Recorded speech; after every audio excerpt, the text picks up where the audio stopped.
Bienvenue dans ce nouveau format d'interview où on prend le temps d'aller au fond des sujets liés à la performance en escalade avec des experts de leur domaine. Aujourd'hui, on parle d'une méthode d'entraînement dont vous avez peut-être déjà entendu parler, le BFR, ou en français, restriction du flux sanguin. C'est une méthode d'entraînement innovante, déjà utilisée par les staffs des clubs professionnels dans d'autres sports pour développer la force, l'hypertrophie et surtout accélérer le retour à la performance après une blessure. Pour en parler avec un expert, j'ai invité Titouan Perrin qui a dédié sa thèse de recherche à l'utilisation du BFR appliquée à l'entraînement en escalade.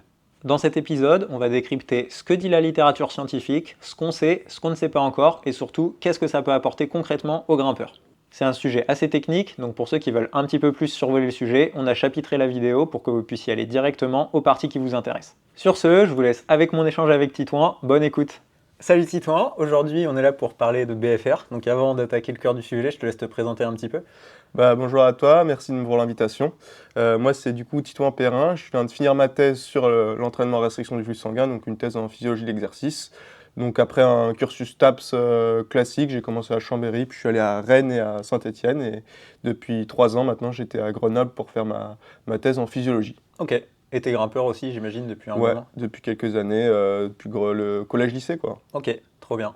Et bah du coup, est-ce que tu peux nous présenter un peu ce que c'est le BFR premièrement? Ouais, carrément, le BFR, c'est Blood Flow Restriction en anglais, donc la restriction du flux sanguin. Le principe, c'est de mettre un brassard à la racine du membre, donc en haut du bras ou en haut de la cuisse, et de venir faire un exercice physique avec ce brassard. Le brassard, il est compressif, et donc il va venir faire deux choses. Il va venir réduire le flux sanguin dans le bras, donc on va avoir moins d'apport en oxygène qui va arriver au muscle pendant l'exercice, donc on va fatiguer plus vite. Et en parallèle, il va aussi empêcher le retour veineux, donc le sang qui repart du muscle pour revenir jusqu'au cœur. Et en empêchant ce retour veineux, ça va faire gonfler l'avant-bras et ça va créer une stase veineuse. Et donc ça va limiter l'élimination des déchets métaboliques, ou en tout cas des petites molécules qui sont produites par le muscle et qui doivent, dans un certain sens, être éliminées par la circulation sanguine. Donc celle-ci, elle s'accumule dans le muscle. Et donc du fait de ce phénomène à la fois hypoxique et accumulation des déchets ou accumulation des métabolites, on va créer beaucoup de fatigue lors d'un exercice physique. Ok, et du coup, de manière générale, quand est-ce que ça s'utilise et c'est quoi son impact? Comme l'idée c'est qu'on va très vite fatiguer avec ce type d'exercice, on peut s'entraîner à très basse intensité et vraiment aller épuiser le muscle rapidement. Et donc potentiellement on peut induire un stress qu'on dit métabolique. Donc il y a grosso modo deux façons de venir stresser le muscle pour induire des adaptations musculaires. Soit un stress mécanique, donc là on vient mettre des charges lourdes pour aller stresser le muscle. Soit un stress plutôt métabolique, où là c'est en induisant de la fatigue, en accumulant certains signaux musculaires, qu'on va avoir des adaptations. Donc le BFR, il va jouer plutôt sur cet aspect métabolique. Donc on peut l'utiliser à très basse intensité, et l'idée c'est qu'on pourrait avoir des adaptations qui sont proches ou similaires d'un entraînement qui est réalisé à haute intensité. C'est très utilisé dans le domaine de la kinésithérapie, parce que l'idée c'est de réduire l'intensité de l'exercice pour pas venir justement induire des charges mécaniques trop importantes. Par exemple, après des ligaments croisés, on ne va pas soulever des charges lourdes, être à 70-80% de sa force maximale. Donc, dans ce contexte-là, c'est particulièrement intéressant d'avoir un exercice qui est à la fois court et efficace, parce que vu qu'en général, quand on diminue l'intensité de l'exercice, il faut, si on veut épuiser le muscle, faire une durée d'exercice qui est beaucoup plus longue. Et avec le BFR, on peut faire un exercice court, mais qui va épuiser le muscle, alors qu'on est à basse intensité. Donc c'est très utilisé en kinésithérapie, pour venir justement stimuler le muscle rapidement, mais à basse intensité, donc sans risque de blessure, et sans risque de douleur chez les gens qui sont déjà blessés. Et après, ça peut aussi être utilisé du coup dans un domaine plus sportif de performance, chez des athlètes qui veulent gérer en fait leur charge mécanique et leur charge d'entraînement. Et du coup, au niveau des connaissances à la fois générales sur le BFR et spécifiques à l'escalade, qu'est-ce qu'on en savait avant ta thèse? Ok, sur la partie plutôt connaissance générale, donc la plupart des études elles se focalisent sur le quadriceps, qui est un gros muscle qui est le plus utilisé classiquement dans la littérature, donc sur des exercices d'extension de jambes typiquement, donc pour bien cadrer la recherche. Là-dessus, on a quand même beaucoup de connaissances sur le sujet. On sait par exemple que quand on fait un exercice à basse intensité sous BFR, donc en général c'est entre 20 et 40% de la force maximale, et qu'on fait le même exercice sans BFR, si on fait la même durée d'exercice, le BFR permet d'améliorer de manière bien plus importante à la fois la force, l'endurance, la masse musculaire. Par contre, quand on le compare à un exercice à haute intensité, qui va être plutôt utilisé chez l'athlète par exemple, donc là aux alentours de 70-80% de la force maximale, on a des gains de force qui sont proches ou similaires en fonction des études. Souvent, quand on a une seule étude, les gains sont similaires, mais en fait, quand on prend une approche qu'on appelle méta-analytique, donc avec plein d'études différentes qui sont regroupées, on a des gains de force qui sont très légèrement moindres. On a un petit peu moins de spécificité aussi, mais on arrive quand même à avoir des gains de force qui sont vraiment conséquents. Par rapport à la haute intensité, toujours, on a pour le coup les mêmes gains d'hypertrophie, donc de masse musculaire, et des gains d'endurance qui sont pareils, qui sont similaires. Avec le BFR, on fait mieux que la basse intensité, et presque aussi bien que la haute intensité. On n'arrive pas tout à fait à avoir exactement les mêmes gains de force, mais on n'est pas loin. Ça, c'était du coup pour l'aspect général, notamment sur les muscles type quadriceps. Maintenant, en escalade, il y a beaucoup moins d'études, la littérature était beaucoup moins riche à ce sujet. Il y avait, quand on a commencé la thèse, que 2 études en fait. Ok. Une étude qui avait été faite pendant le Covid, donc les grimpeurs ne pouvaient pas continuer leur pratique habituelle de la grimpe. Et donc ils avaient proposé de faire 2 séances, 2 très courtes séances de BFR par semaine, pendant 5 semaines. Et ils avaient montré qu'on arrivait à maintenir en fait les adaptations musculaires qu'on avait, donc de ne pas perdre en force et en endurance, ce qui est déjà pas mal en fait, mais c'était avec des charges d'entraînement qui étaient très très faibles. La deuxième étude, elle s'est intéressée à un contexte un peu différent, à utiliser le BFR pendant de la grimpe, pendant 5 semaines, 2 séances par semaine, donc c'était en fait, je crois, 2 fois 10 minutes de grimpe en continu dans une voie. Et ce qu'ils ont montré, donc de la grimpe à basse intensité, ce qu'ils ont montré, c'est qu'ils arrivaient à augmenter l'endurance des fléchisseurs des doigts et des bras avec cette technique, mais ils n'avaient pas de gain de force. Le problème, je ne sais pas si c'est réellement un problème ou pas, mais il n'y avait pas d'exercice qui était réalisé à haute intensité pour comparer. Et le problème d'utiliser les brassards pendant la grimpe, c'est qu'on n'arrive pas à savoir si l'intensité d'exercice était vraiment adéquate pour venir stimuler la force des grimpeurs. En fait, si on fait faire 2 fois 10 minutes de grimpe, même dans des voies dures, en fait, on va peut-être pas avoir un stimulus qui va permettre de gagner en force. Et donc là, c'était une intensité d'exercice qui correspondait environ à grimper dans du 6A pour des grimpeurs de 7C, 8A. Donc peut-être que le stimulus d'entraînement n'était pas suffisant, tout simplement. Ça fait quand même peu de volume pour une intensité pas très élevée. Exactement. Donc l'idée, nous, qu'on avait derrière la thèse, c'était est-ce qu'avec un protocole de BFR chez les grimpeurs qui est réalisé peut-être à une intensité un peu plus cadrée, en se focalisant bien sur les fléchisseurs des doigts, on arrive à venir gagner en force et à avoir des adaptations musculaires qui sont très importantes. Donc c'était par là qu'on voulait débuter la thèse, quoi. Ok. Et au niveau vasculaire, il me semble que tu n'en as pas parlé. Le BFR par rapport à pas de BFR, ça donne quoi sur les adaptations vasculaires, s'il y a déjà de la donnée là-dessus? Ce qu'on sait, c'est que le BFR, donc il y a une réduction du flux sanguin. Donc quand on relâche le BFR, ça va créer un afflux de sang massif au niveau de l'avant-bras. Et si on s'intéresse à la grimpe, donc sur l'avant-bras, donc en tout cas dans le muscle qui est actif, donc on va avoir un cycle de ce qu'on appelle d'ischémie-reperfusion. L'ischémie, c'est une réduction de l'apport en oxygène et du sang au muscle. Et la reperfusion, c'est quand on vient rapporter du sang dans le muscle. Donc on a un cycle comme ça d'ischémie-reperfusion. Et en plus, avec la stase veineuse, on a une accumulation de sang. Et du coup, en fait, on a plusieurs phénomènes qui vont induire un stress vasculaire qui est assez important avec le BFR par rapport à l'entraînement classique. Et donc, toujours quand on compare à l'entraînement à basse intensité, le BFR permet des adaptations vasculaires, donc c'est-à-dire des capacités de dilatation des artères, donc des artères qui sont capables de se dilater pendant l'exercice pour apporter plus de sang, avoir moins de résistance à l'écoulement du sang, mais aussi des meilleurs capillaires, des artérioles qui sont capables aussi de laisser passer plus de sang. In fine, toutes les adaptations, elles permettent de vasculariser de manière plus efficiente le muscle, donc potentiellement, in fine, d'être plus performant sur l'aspect plutôt endurance. Donc ça, c'est assez bien montré. La question qui persiste encore dans la littérature, c'est est-ce que c'est vraiment mieux que la haute intensité ? Et ça, c'est des méthodes qui sont quand même assez difficiles à mettre en place. On ne peut pas le faire sur des grandes populations.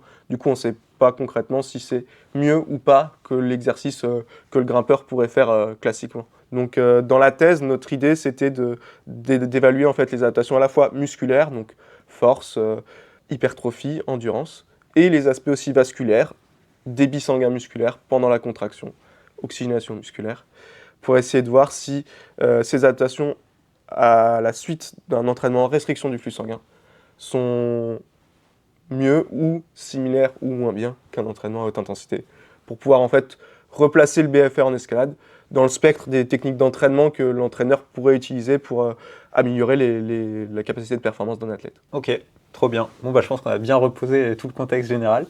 Maintenant, bah, tu vas pouvoir nous présenter concrètement ce que tu as fait dans ta thèse, comment ça s'était déroulé, c'était quoi les objectifs, les manips, les mesures. Eh ben, on avait en gros deux études différentes. La première étude qui était une étude aiguë, donc sur une séance d'entraînement en fait.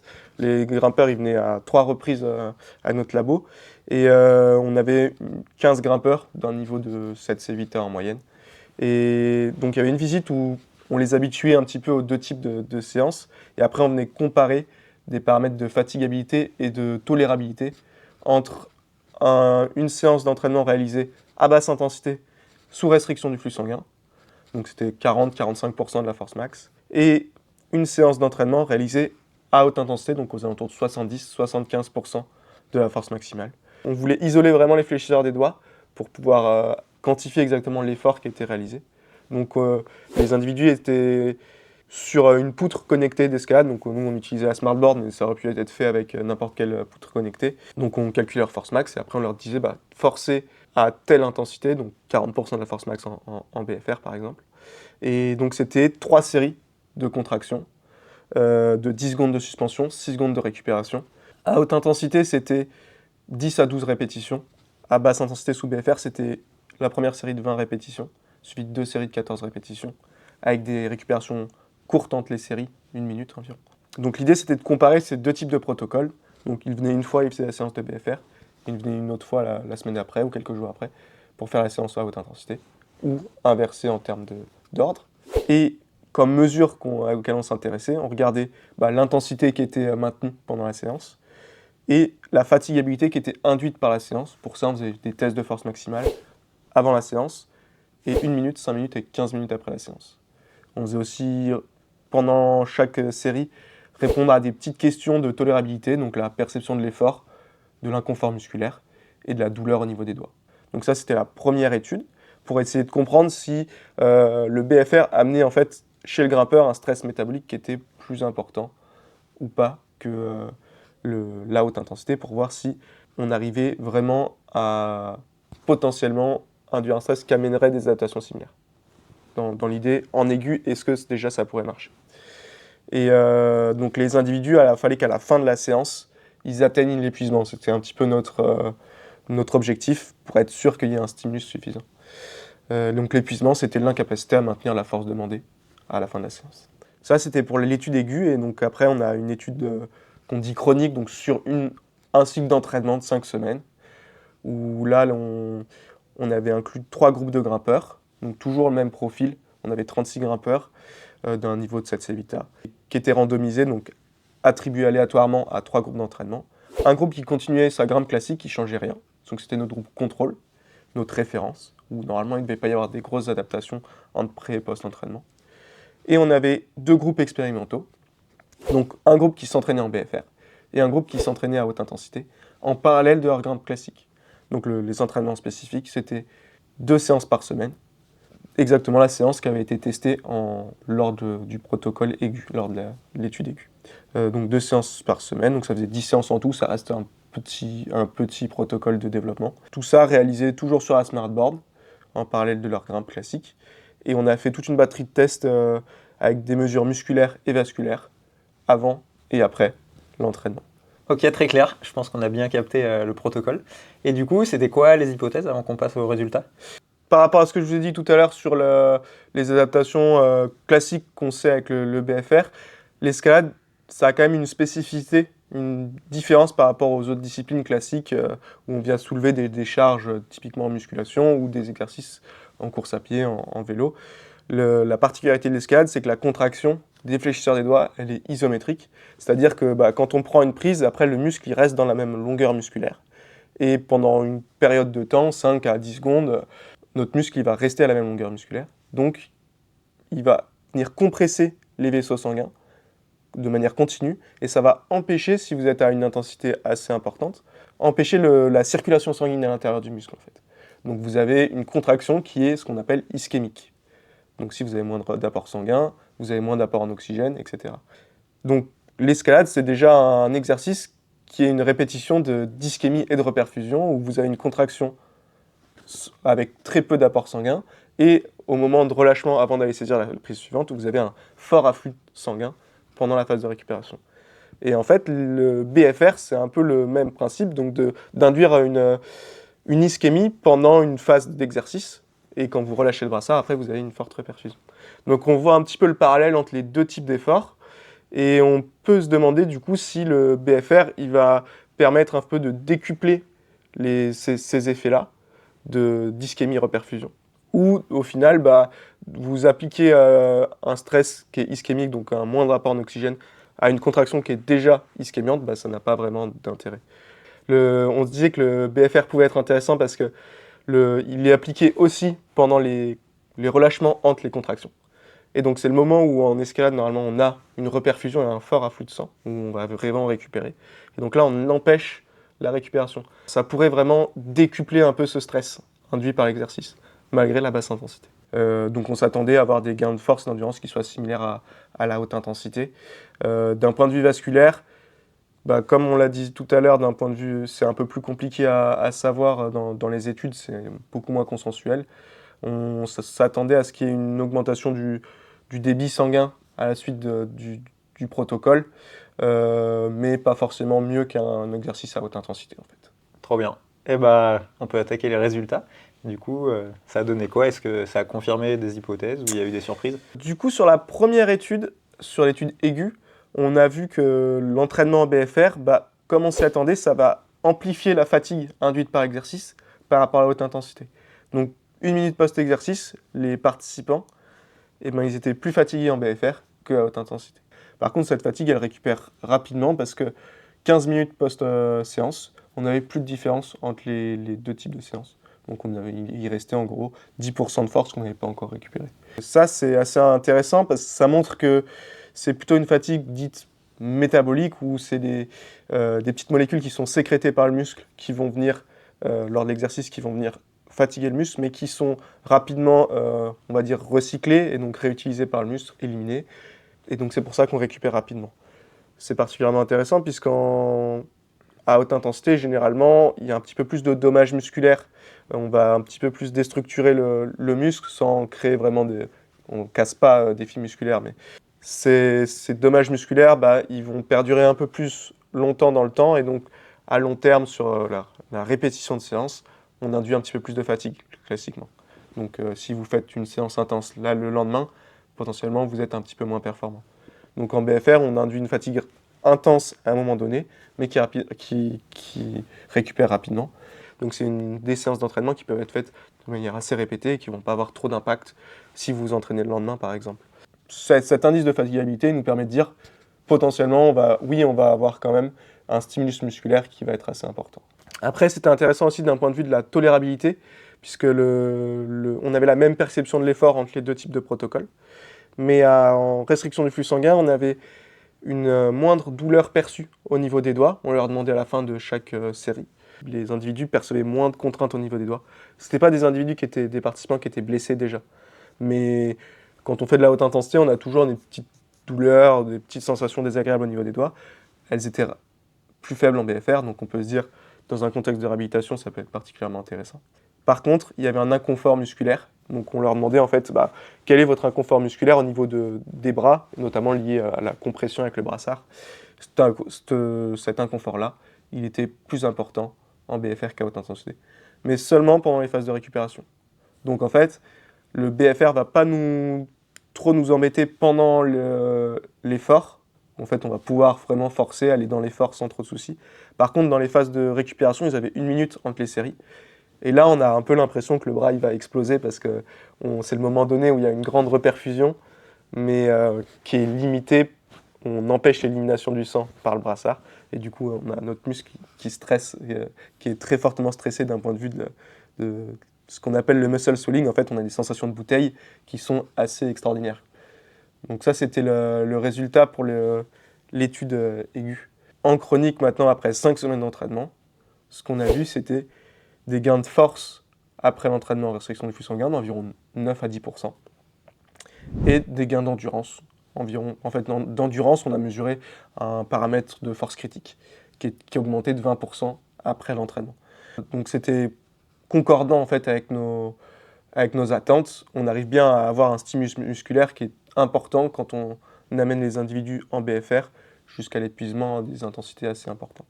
Donc ça confirmait bien notre hypothèse. Après, en comparaison à la haute intensité, on n'avait pas de différence significative. Donc théoriquement, on pourrait dire qu'on a fait la même chose, les mêmes adaptations entre BFR et haute intensité. En réalité, quand on regarde un petit peu les données un peu plus finement, à haute intensité, comme dans la littérature générale sur d'autres muscles, les gains de force sont un petit peu meilleurs. On était en moyenne, toujours, à 13% de force, de gains de force à haute intensité contre 9% en BFR. Donc on est un tout petit peu moins bien en BFR. Mais après, ça dépend vraiment d'un individu à un autre. On n'avait pas de gain d'hypertrophie, donc de masse musculaire. Après, on n'avait que 5 semaines sur des grimpeurs qui ne sont pas connus pour avoir des capacités hypertrophiques très importantes. Donc c'était assez attendu. Et d'un point de vue plus vasculaire cette fois-ci, en BFR, on avait une augmentation du débit sanguin pendant des contractions à basse intensité et qui était associée à une augmentation de l'oxygénation musculaire en fait. Donc potentiellement, on améliore la capacité du système vasculaire à apporter de l'oxygène aux muscles. Ce qui peut être particulièrement intéressant dans un contexte de performance, notamment en endurance, qui pourrait expliquer aussi du coup nos gains de force critiques. Là où on est un peu plus embêté, c'est que quand on compare au groupe contrôle, donc qui continuait sa gamme classique, là les adaptations elles sont plus importantes que ce groupe-là. Par contre, quand on compare à la haute intensité, il n'y a pas de différence. Mais par contre, le groupe haute intensité ne gagne pas significativement en débit sanguin. Donc selon comment on interprète nos données, on peut faire dire un petit peu une chose et son contraire. Ce qu'il faut retenir, c'est que le BFR donc, est particulièrement intéressant pour améliorer le débit sanguin musculaire, mais la différence, la plus-value par rapport à la haute intensité, ça demande encore des études à plus long terme et avec un panel de sujets un peu plus important pour confirmer s'il y a vraiment une plus-value ou pas de ce point de vue-là. Ok, donc pour résumer, au niveau des gains de force, on a des progrès dans les deux groupes, à la fois haute intensité, à la fois BFR, mais pas de différence significative entre les deux groupes. Ouais. Par contre, on a haute intensité qui progresse, qui a tendance à progresser un peu plus avec 13% en moyenne, et BFR avec 9%, c'est ça? C'est ça, ouais. Ok. Après, niveau endurance, du coup, on a aussi une progression dans les deux groupes, et pas de différence significative entre les deux groupes. Les deux, ils sont autour de 20%. Ouais. Ok. Et après, du coup, au niveau vasculaire, au niveau du débit sanguin, là, on n'a pas de différence entre les deux groupes, mais une petite tendance à ce que le BFR progresse un peu plus. Ouais, c'est ça, et le BFR qui augmente significativement par rapport au groupe contrôle. Ok.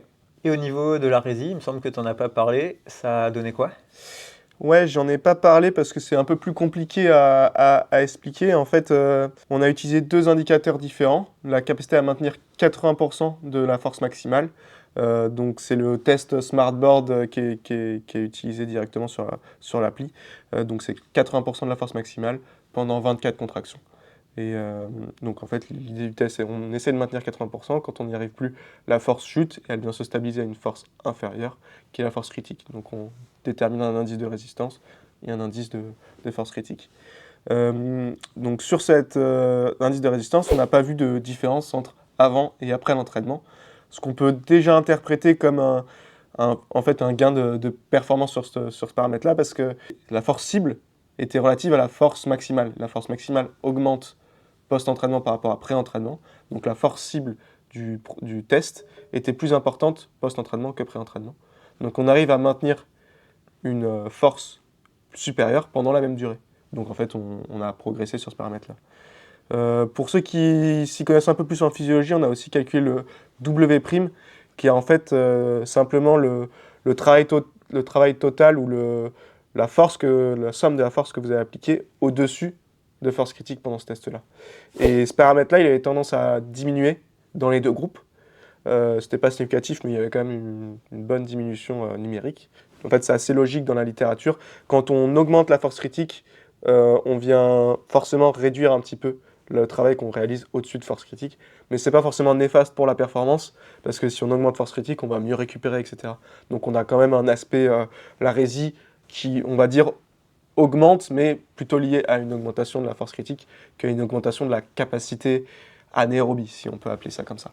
Ok. Et est-ce que tu aurais une petite anecdote un peu croustillante au niveau des résultats, un truc à nous raconter? Une petite anecdote marrante, c'était qui nous a pas tant fait marrer sur le moment, c'est on avait un participant dans le groupe BFR qui, post-entraînement, il arrive, puis je le sens un peu fatigué, je lui demande comment ça va et tout, il fait ah bah ça va, ce week-end j'ai essayé de faire le plus de dénivelé possible en 24 heures. Et là, c'était juste avant le test de force maximale, donc 48 heures après, quoi. Et je fais, bah, on va pas pouvoir faire le test de force, quoi. Et du coup, on essaye de le reprogrammer. Et en fait, après, il partait en vacances pendant 3 semaines, il n'était pas là. Donc, on a quand même fait le test de force maximale. Mais bah, il a pas du tout pris en force, il a pas du tout pris en endurance, il était juste épuisé physiquement. Ça montre un peu les réalités du terrain quand on essaie de faire de la science, de faire en sorte que tout le monde tienne le protocole, c'est jamais évident. Si vous êtes impliqué un jour dans un protocole, évitez de faire 24 heures de dénivelé positif Ouais, pas idéal, juste 2 jours avant, quoi. carrément. Et donc, s'il y a des participants qui ont des gains de 0%, ça me fait penser à une autre question. C'est quoi un peu la variabilité dans les réponses des participants? Est-ce qu'il y en a qui progressent beaucoup, d'autres pas beaucoup? Est-ce que tu as un peu des profils qui se dessinent? Ouais, alors effectivement, on parle que à partir de moyennes quand on fait de la recherche, mais en réalité, quand on regarde des réponses individuelles, ça varie énormément. Que ce soit en BFR, ça va de 0 à plus 24%, en gros. À haute intensité, c'est peut-être entre 3 et 21 ou 24% aussi de la même On façon. parle pour les gains de force, là? Pour les gains de force, Ouais. ouais, tout à fait. Les gains d'endurance, il y a à peu près la même amplitude, hein, ça monte même un peu plus haut. Donc forcément, il y en a qui progressent pas en force, alors qu'il y en a qui prennent 20%. Est-ce que c'est des profils de répondants, non répondants? Sûrement qu'au final, certains sont plus répondants au BFR que d'autres. On ne peut pas comparer après par rapport aux réponses à la haute intensité pour dire est-ce qu'il y en a qui sont plus répondants au BFR qu'à la haute intensité, parce que c'est des individus différents qui ont fait les 2 types de protocoles. Ce serait une vraie question intéressante et ça permettrait aussi d'orienter après, pour aider les coachs à orienter les athlètes vers un type de protocole. Mais pour le coup, on n'a pas encore les réponses.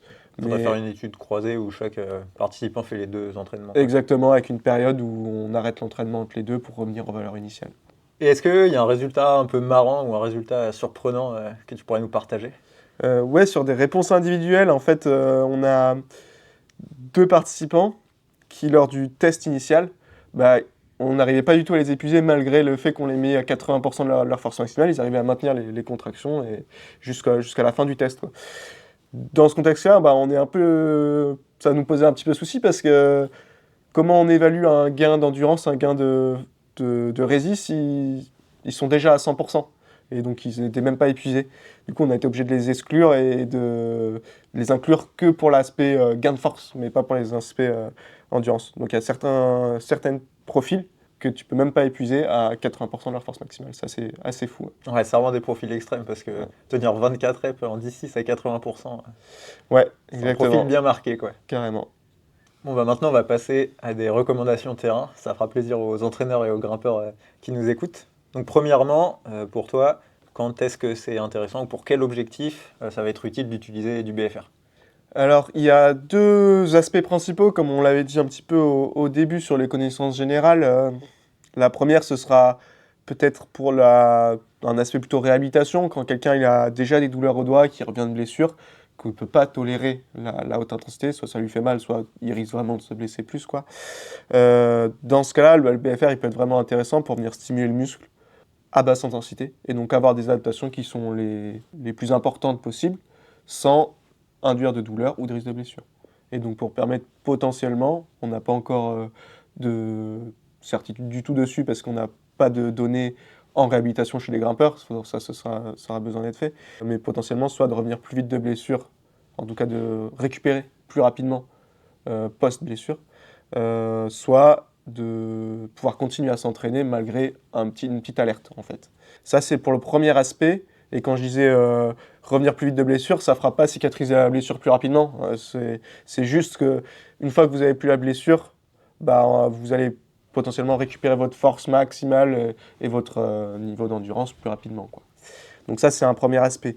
Le deuxième aspect, ce sera plutôt chez le grimpeur notamment entraîné, plutôt très entraîné, qui a déjà un gros volume d'entraînement, qui déjà des fois veut moduler un petit peu plus sa charge d'entraînement, notamment mécanique, pour justement éviter les surcontraintes, les surcharges. Là, proposer du BFR, ça peut être intéressant, pour toujours stimuler encore plus d'un point de vue physiologique, sans trop mettre de contraintes mécaniques, et donc, in fine, toujours la même problématique, accentuer le risque de surcharge. On pourrait explorer un peu plus loin derrière et proposer que le BFR pourrait proposer un stimulus un petit peu inhabituel pour le corps, donc chez du sportif de très haut niveau, on pourrait rajouter des petites séances de BFR, en plus de l'entraînement classique. Là, l'idée, c'est pas de le comparer à la haute intensité, mais de le faire en plus, alors que la haute intensité, on aurait du mal à le faire en plus parce qu'ils ont déjà des contraintes phénoménales. Là, le fait de proposer en plus du BFR, ça pourrait potentiellement venir booster un petit peu certaines adaptations, mais ça, c'est hyper hypothétique et donc il faudrait clairement creuser ça derrière. Donc les deux aspects, c'est retour de blessure ou quand il y a une douleur, et potentiellement pour gérer la surcharge, je dirais. Et concrètement, du coup, que ça soit pour la force, la résie ou l'endurance, c'est pour quelle qualité physique que le BFR va être le plus intéressant et sur quelle qualité c'est moins intéressant? J'aurais tendance à dire que quand même, si on veut gagner purement en force, vaut mieux faire du spécifique et donc plutôt privilégier d'exercices de force max ou des exercices à haute intensité plutôt que du BFR. On va quand même avoir des gains avec le BFR, mais qui sont potentiellement légèrement moindres, et c'est finalement moins spécifique tout simplement. Par contre, quand on va vraiment développer la force critique, l'endurance ou un peu la résie, là le BFR il peut prendre toute sa place. Comme on l'a dit tout à l'heure, c'est pas forcément mieux que la haute intensité. En fait, ça n'a pas vocation à être vu comme remplacement complet de la haute intensité. C'est pas un concurrent, mais c'est juste un outil en plus en fait pour pouvoir développer ces aspects-là. Et je pense que pour l'endurance, ça peut être particulièrement intéressant. Notamment, ça va nous faire avoir les bouteilles extrêmement vite et extrêmement intenses. Donc, ça peut être intéressant si on apprend pour ceux qui sont pas forcément adeptes de ces sensations-là, de bien mieux les tolérer aussi derrière. Carrément. Ouais, donc c'est pas pour la résie et l'endurance, c'est pas une méthode magique, mais c'est une alternative qui peut être intéressante si on veut soit réduire le stress mécanique, soit varier un peu les stimulations, quoi. Exactement. Tout en proposant quelque chose d'assez large en fait en termes de stimulus, tout simplement. Et donc en pratique, tu recommanderais quoi comme modalité à quelqu'un qui veut s'entraîner avec du BFR? Forcément, on n'a pas beaucoup encore de recul sur des protocoles. Le nôtre marchait assez bien pour gagner à la fois en force, en rési, en endurance. Notre protocole, c'était du coup en moyenne 45% de la force maximale. Ça dépendait fortement d'un individu à l'autre. Et donc c'était une série de 20 répétitions et 2 séries de 14 répétitions. 10 secondes de suspension, 6 secondes de récupération. Avec 1 minute de récupération entre les séries. Donc ça, c'était un protocole qui durait 15 petites minutes, donc assez rapide, et qui était assez fonctionnel, qui permet quand même de réduire l'intensité par rapport à un protocole à haute intensité, et qui a fait ses preuves en tant que tel. Après, il y a plein de moyens de l'adapter, notamment c'est un petit peu élevé en termes d'intensité par rapport à si quelqu'un a vraiment mal au doigt, 45% de la force maximale, ça peut être quand même pas mal. Donc on peut essayer de réduire les temps de récupération, passer sur par exemple du 7-3, en 7 secondes de suspension, 3 secondes de récupération, pour réduire un petit peu les temps de récupération entre les répétitions, mettre un petit peu plus de répétitions ou faire 3 séries jusqu'à l'épuisement à chaque fois. C'est un bon moyen je pense, de venir vraiment épuiser le muscle et d'avoir des adaptations qui sont assez importantes. Donc que ce soit là de manière générale pour force, rési et endurance. Et du coup, si on veut orienter plus vers la force ou plus vers l'endurance, c'est quelle variable qu'on va modifier? Si on est plus sur la force, les recommandations en BFR, c'est de rester en général entre 20 et 40%. Nous, on est déjà sur la fourchette haute, un petit peu trop haute presque si on veut être critiqué. Donc et le BFR n'a pas forcément d'intérêt quand il est réalisé vraiment à haute intensité.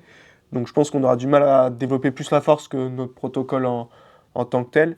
Par contre, si on veut développer l'endurance, on peut faire des séries un peu plus longues. Pour le coup, on n'a pas forcément besoin absolument d'atteindre l'échec non plus, mais on peut rajouter une série derrière ou des séries un peu plus longues à moindre intensité. Ça peut être une bonne solution si on veut augmenter un peu le volume et potentiellement les capacités d'endurance du coup. Et au niveau des sensations, quelqu'un qui s'entraîne avec du BFR, est-ce qu'il doit aller à l'épuisement et il doit rechercher quoi comme sensation pour réguler sa séance? Nous, on a choisi qu'ils atteignent l'échec musculaire à la fin de chaque séance. C'était un but pour être sûr que le stimulus soit suffisant. En fait, s'il atteint l'échec, bah, c'est qu'il a un peu tout donné, quoi. Donc c'était un choix, c'est pas forcément dans la littérature, notamment pour gagner en force, c'est pas nécessaire d'atteindre l'épuisement. Après, c'est dur de savoir quand est-ce qu'il faut s'arrêter, sinon. Donc pour ça, si vous atteignez l'épuisement, vous avez déjà un stress musculaire qui est assez intéressant. Donc c'est une bonne référence. Pareil, si vous voulez gagner en endurance, il n'y a pas forcément besoin d'atteindre l'épuisement, mais il faut passer du temps, je pense, en ayant cette sensation de bouteille et de perdurer, et aussi un petit peu cette sensation d'être proche de l'échec presque. Il n'y a pas besoin d'atteindre l'échec, mais d'être proche de l'échec. Je pense que c'est ça faut aller chercher. Ok. Donc ouais, l'épuisement, ça nous assure d'avoir une stimulation suffisante. Par contre, ça risque de créer un peu plus de fatigue que si on s'arrêtait un peu avant, quoi. Exactement. Ouais, C'est un peu pareil que pour l'entraînement classique au final. tout à fait. Et au niveau du matériel à utiliser, tu recommanderais quoi à la fois au niveau de la largeur des brassards, de la pression, comment on les gonfle? Il faut savoir qu'il y a beaucoup de BFR différents sur le marché qui peuvent coûter entre 100, 150 euros et 7000 euros. Donc, en fonction de ce que vous avez, il y a entre guillemets presque tout qui peut marcher. Évitez la chambre à air autour du bras comme dans Rocky, ça peut marcher, mais c'est pas conseillé. Donc, il faut savoir qu'il y a deux types de brassards déjà. Il y a des brassards qui sont purement rigides et des brassards qui sont élastiques. Les brassards rigides, en général, on les, on les règle en fonction de la pression d'occlusion du membre, donc Arterial Occlusion Pressure, AOP, ou LOP pour Limb Occlusion Pressure. Donc on doit fixer la compression du brassard, en général entre 40 et 80% de la pression qui vient occlure complètement le membre. L'idée, c'est de faire de la restriction du flux sanguin et pas de l'occlusion sanguine. Donc à partir de là, sur ce type de brassard, il y a des brassards qui calculent automatiquement cette pression en gonflant progressivement. On peut en trouver qui ne sont pas si chers sur le marché. Ça fonctionne. En soi, les déterminations de la pression d'occlusion, elles ne sont pas toutes super fiables. Mais si vous prenez un peu de marge dans votre détermination après de la pression, vous mettez en alentour de 50-60% de la pression, ça va marcher nickel. Et d'un jour à l'autre, vous pouvez ajuster aussi la pression en fonction de ce que vous voulez. Sur d'autres matériels qui sont élastiques, et qui sont des brassards un peu plus fins, là, vous ne pouvez pas calculer cette pression d'occlusion. Là, ça va plus être du ressenti ou des recommandations d'utilisation des brassards. En général, il donne une intensité en millimètres de mercure, c'est la pression du brassard. Donc là, ça vaut le coup de suivre les recommandations utilisateurs, tout en faisant attention à ne pas monter trop en pression, toujours pour ne pas être en occlusion. Il faut sentir quand même que vous ayez du sang qui arrive dans l'avant-bras. Si votre avant-bras ne gonfle pas, mais il devient tout bleu, c'est que potentiellement vous avez une occlusion totale et pas de sang qui arrive dans le bras. Donc l'idée, c'est bien de rester en restriction. Donc il y a ces deux types de méthodes-là. Si vous n'arrivez pas à avoir des informations sur vos brassards, il ne faut pas hésiter à demander à un professionnel ou à me contacter moi. Je connais pas mal de brassards, je peux donner des indications. L'idée, c'est de ne pas faire n'importe quoi non plus avec ça, quoi. Ok. Et au niveau des sensations, des fois on peut avoir un peu des fourmillements quand on gonfle le brassard, enfin quand on fait l'exercice en BFR. Est-ce que c'est signe qu'on a trop gonflé ou est-ce que c'est normal, ça dépend juste des personnes? Ça dépend beaucoup des personnes. Il y en a qui vont en avoir un peu à chaque fois, d'autres parce que souvent c'est parce qu'on gonfle assez fort, mais il y en a qui tolèrent mieux que ça. Et même nous sur nos manips, il y en a qui ont dit plus jamais je fais des BFR, et il y en a d'autres qui voulaient pas être en notre intensité, mais continuer le BFR après le protocole. Bon, ils n'ont pas voulu en acheter, mais si je leur en proposais, je leur en prêtais, ils allaient faire ça chez eux. Donc il y a vraiment des différences de tolérabilité de ce point de vue-là. La paresthésie, c'est pas forcément gênant si elle t'empêche pas de forcer. Si elle t'empêche de forcer, c'est peut-être que ça compresse un peu trop. Si tu commences à vraiment plus sentir tes doigts, de toute façon, ça n'a plus trop d'intérêt de continuer à forcer. Il vaut mieux diminuer la pression du brassard. Et même pendant une séance, si vous avez toute sensation particulière, inhabituelle dans le bras, ça vaut le coup de diminuer un peu la pression même si peut-être que cette séance, elle sera peut-être un peu moins stressante. Au pire, vous rajoutez 2-3 répétitions ou quoi que ce soit. Vaut mieux rester serein là-dessus, quoi, pas prendre de risques. Normalement, si le brassard est bien utilisé, il n'y a aucun problème. Mais il y a des différences de tolérabilité individuelles. Ok. Et ça me fait penser aux règles de sécurité aussi, on n'en a pas parlé. Est-ce qu'il y a des publics chez qui il ne faut vraiment pas faire du BFR? Je pense à des gens qui auraient peut-être par exemple des problèmes de circulation ou des problèmes cardiaques. Ouais, tout à fait. Il y a quelques critères de ce qu'on appelle nous des critères de non-inclusion pour les études, mais du coup ou des critères pour lesquels il ne faut pas faire du BFR. Si vous avez des problèmes de coagulation sanguine, donc avec la restriction du flux sanguin, votre sang circule moins vite. S'il a tendance à coaguler rapidement, ça peut faire des petits caillots. Bon, en général, chez des jeunes grimpeurs en bonne santé, il n'y a pas trop de soucis, mais il faut faire attention. Pareil pour les gens qui ont des problèmes de circulation au niveau du membre inférieur avec des grosses tasses veineuses. Mais bon, en l'occurrence, chez les grimpeurs, ce sera moins problématique. Donc ça, c'est un peu le critère numéro 1. Si vous avez un doute, c'est toujours bien d'aller soit en parler à votre médecin, soit de parler à quelqu'un qui a vraiment des connaissances là-dessus. Mais le critère numéro 1, ça va être des problèmes, soit des problèmes cardiaques, soit des problèmes de coagulation ou justement d'un sang qui coagule, qui est beaucoup trop liquide aussi.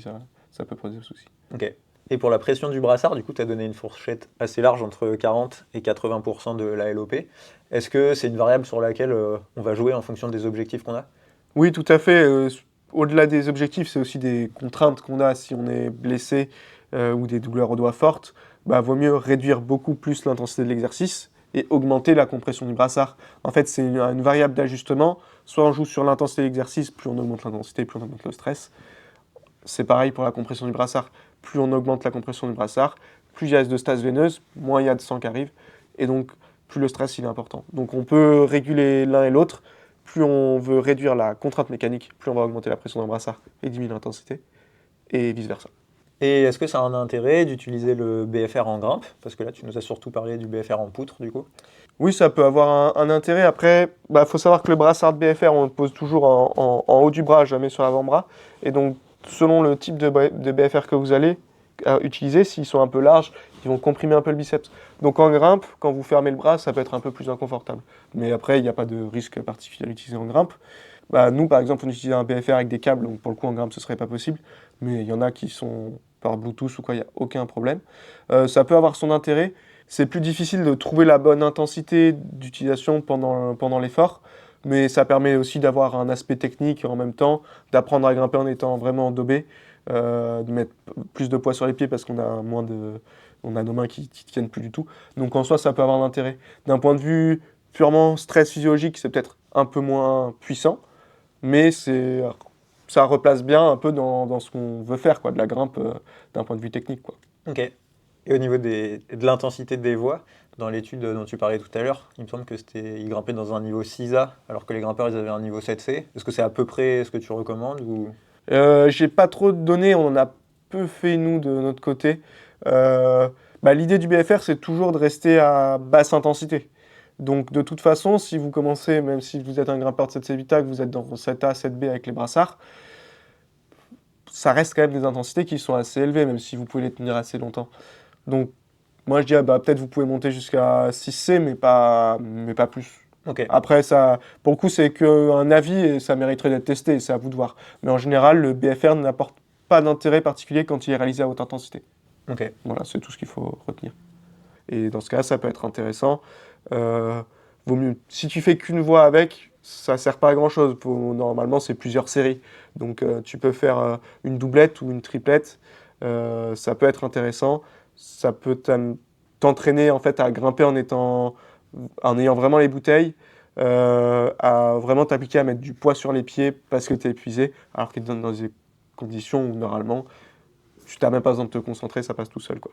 Donc en ce sens-là, tu vas peut-être aller un peu moins cibler le physiologique, mais c'est un peu plus englobant d'un point de vue de la technique et pour le grimpeur lui-même, quoi. Donc ça, je pense que ça peut être vraiment riche et à creuser, à tester. Donc si je résume un peu les points clés d'utilisation, donc le brassard on le met toujours entre deltoïde et biceps, pas sur l'avant-bras. Ouais. Il me semble aussi que c'est 30 minutes max, c'est ça? Oui, exactement. Ok. Après au niveau de la pression, du coup on se situe entre 40 et 80% de la LOP ou de l'AOP. et on essaye de ne pas passer au-delà des 80%. Tout à fait. Et pour les gens qui ne peuvent pas mesurer ça, du coup, on suit les recommandations d'utilisation du modèle du BFR, quoi. Exactement, en fait, l'idée, c'est jamais être en occlusion. Donc, Ok. si vous avez un doute sur l'occlusion, il faut essayer de se renseigner, soit auprès de gens qui s'y connaissent bien sur ce matériel-là, des médecins, ou normalement, sur les appareils, ils disent les zones d'utilisation maximale, quoi. Ok. Et après, du coup, pour les personnes qui ont des problèmes cardiaques ou de circulation, on évite d'utiliser le BFR. Tout à fait, avoir au moins un avis médical s'il y a un doute. Ok.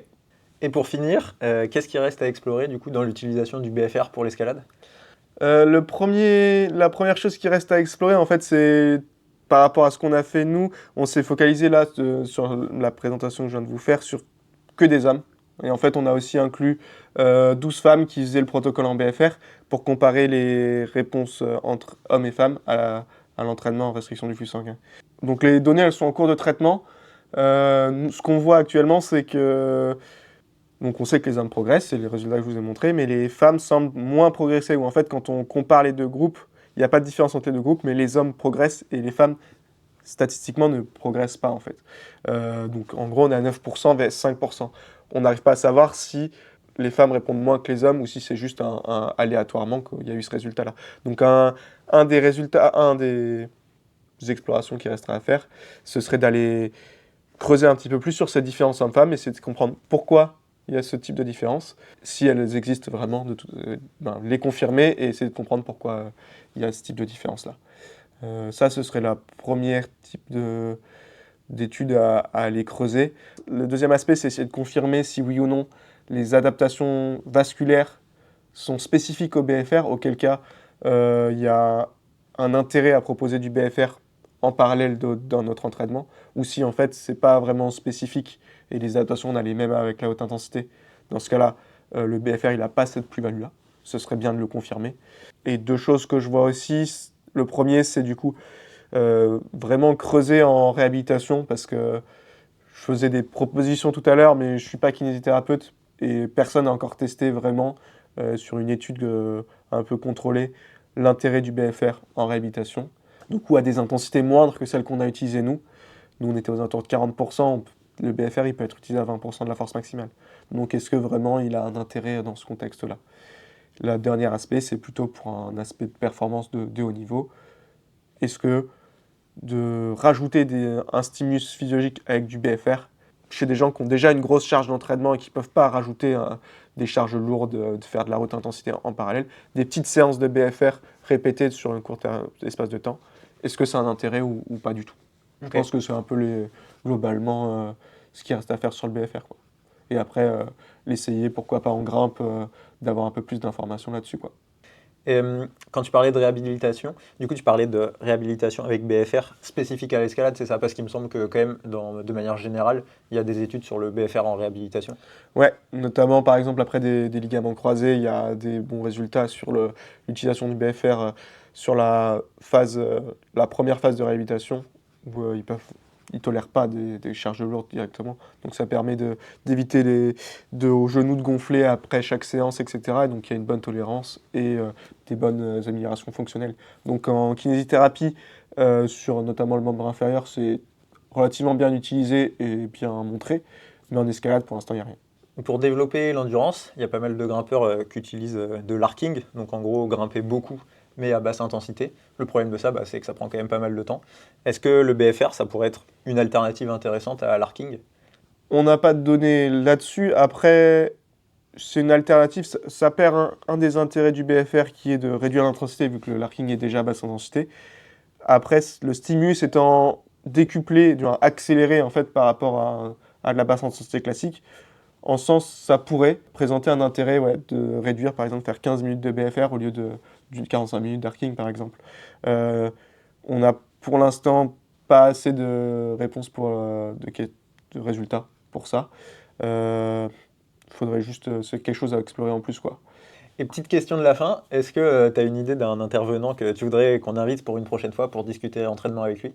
Je pourrais penser à, je vais vous en proposer deux, mais Hervé Di Domenico et Florian Berthaud de Chambéry Escalade, qui sont deux chercheurs aussi de l'Université Savoie-Mont-Blanc et qui développent pas mal de recherches avec le club et à la fois avec leur labo sur des méthodes d'évaluation de la force critique notamment, et qui peuvent être hyper intéressants avec qui discuter, à la fois sur l'aspect ingénierie et recherche et sur l'aspect entraînement en escalade. Ils arrivent à faire super bien le pont et ça peut être très riche. Carrément, on est allé les voir un jour à Chambéry et c'était bien intéressant, donc ça sera cool de discuter voilà. avec eux. Ouais. Parfait. Et ben merci Titouan d'avoir répondu à toutes mes questions. Pour ceux que ça intéresse, du coup, on met tes études en description, ton mail pour te contacter aussi qui s'affiche à l'écran. Et comme d'habitude, si ça t'a plu, like la vidéo et abonne-toi pour voir les prochaines.